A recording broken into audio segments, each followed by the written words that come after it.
I'm Chamberlain, and my thesis is on extreme sport athletes' perceptions about sports psychology and the use of mental skills.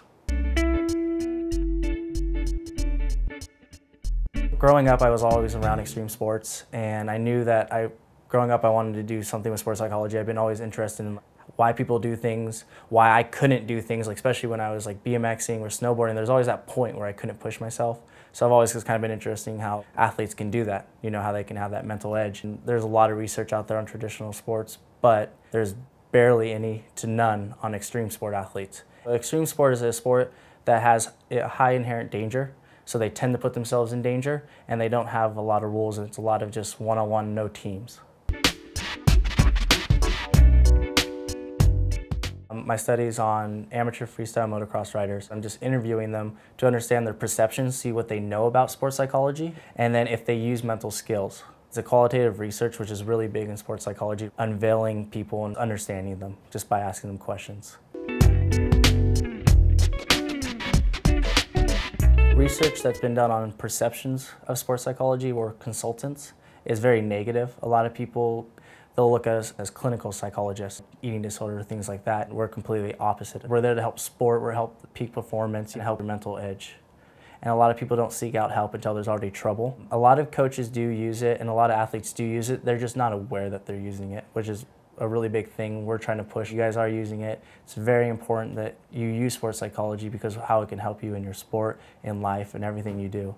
You want to keep it here. You don't want to go over it because then your performance is going to go down. A lot of athletes have that mental block. They can't get past things, or they're not really clear about what they want to do. So a lot of consultants or sports psychology, they'll start off with goal setting. Like what's your huge goal you want to do? Now how are you going to achieve that goal? A lot of people get really anxious when the crowd's there and they can't deal with it. They get really nervous and their performance is bad because the crowd's yelling at them or a coach is yelling at them. We teach them to calm down, to breathe, to relax. We teach them visualization.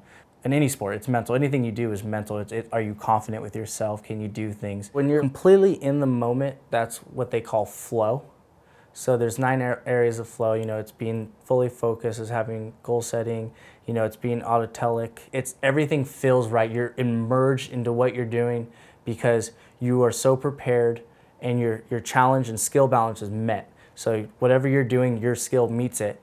And you kind of get in this groove where you notice everything that's going on, everything might slow down a little bit, and you don't worry about all that extra stuff. That you're mentally and physically prepared to do what you're doing. And